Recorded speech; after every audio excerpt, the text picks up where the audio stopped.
দাদা নমস্কাৰ, মই কুমাৰজিৎ শৰ্মাই ক'লোঁ।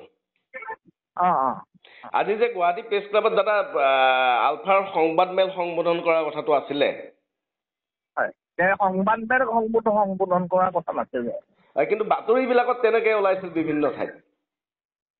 তেনেকুৱা বাতৰি মানে আলফাৰ আলফা স্বাধীনৰ সেনাধ্যক্ষ পৰেশ বৰুৱাই এখন সংবাদমেল সম্বোধন কৰিব 6:30 বজাত গুৱাহাটী প্ৰেছ ক্লাবত।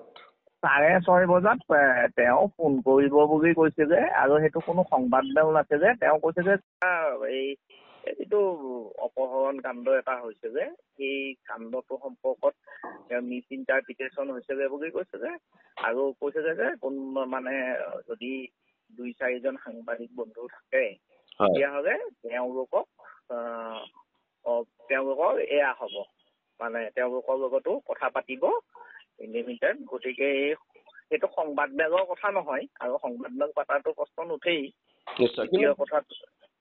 কিন্তু আপোনালোকে গুৱাহাটীস্থ যিবিলাক সংবাদ মাধ্যম আছে, সেই সংবাদ মাধ্যমৰ সাংবাদিকসকলক আমন্ত্ৰণ জনাইছিল নেকি? আমন্ত্ৰণ নাই জনোৱা। আমি 2-4জন আমাৰ যিকেইজন বন্ধু সাংবাদিক আছে যে কৈছিলো যে এইটো ক্ষেত্ৰত আমি এটা কথা চাওক যে যি দুজন ব্যক্তি ইয়াতে অপহৃত হৈ আছে, মানে তেওঁলোকৰ মুক্তিৰ স্বাৰ্থত, মানৱতাৰ খাতিৰত তেওঁলোকৰ মুক্তিৰ স্বাৰ্থত যদি তেনেকুৱা এটা ফোন কলে কিবা সুবিধা কৰি দিয়ে, সেইটো স্বাৰ্থতহে আমি সেই ফোন কলটো, মানে যদি কাৰোবাৰ কিবা সুধিব লগা আছে 2-4জন বন্ধু সাংবাদিকক মাতিছে প্ৰেছ ক্লাবলৈ। গুৱাহাটী প্ৰেছ ক্লাবলৈ আপোনালোক বহিছিলে, আপোনালোকৰ সন্মুখত মই টিভি চেনেলৰ বুম আৰু ৱেব পৰ্টেলৰ কিছুমান বুম দেখিছিলোঁ। তেতিয়া আপোনালোকে সংবাদমেল সম্বোধন কৰিব খুজিছিল নেকি এই সম্পৰ্কত? নাই। আমাৰ ফোন কলটো অহা কথা আছিলে মোৰ ফোনত, কিন্তু ফোনটো কিবা কাৰণত সেই সময়ত ফোনটো নাহিলে।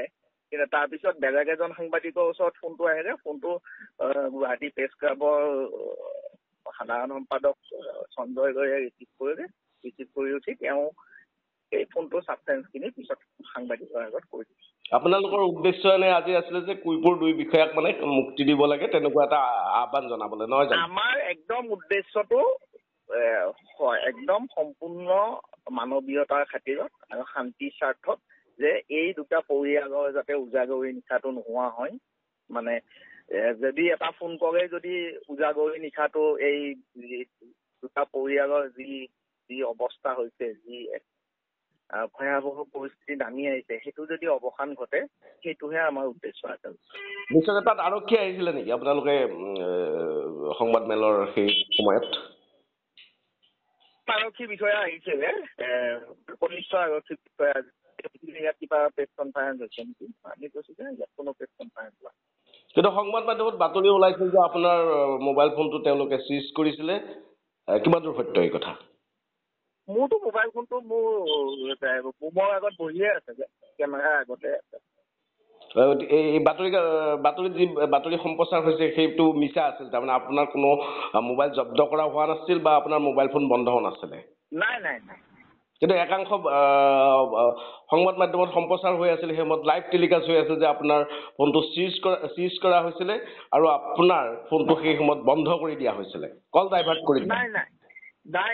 সেইটো যেতিয়া বেলেগ এজন সাংবাদিক বন্ধুৱে মোক ফোন কৰি কৈছিলে যে তোমাৰ ফোনটো এংগেজ আহি আছে, তেতিয়া আমি আনকি তাত উপস্থিত থকা সাংবাদিক বন্ধু প্ৰাগ নিউজৰ প্ৰশান্ত প্ৰতিম দত্তই নিজে চেক কৰি চাইছে যে তেতিয়া ফোনটো ঠিকে আছে।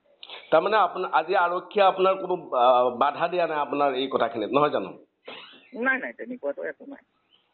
কোনো বাধা দিয়া নাছিল আৰু আপোনাৰ কোনো ফোন মোবাইল জব্দ কৰা নাই? বাৰে মোক প্ৰশ্ন। নাই। মোবাইল জব্দ এতিয়াতো আপুনি মোবাইলত কথা পাতি আছে, ইয়াৰ আগতেও আপুনি এবাৰ মোৰ লগত কথা পাতিছে। নিশ্চয়কৈ। আপুনি এইটো নম্বৰত কথা পতা নাই জানো? পাতিছিলো।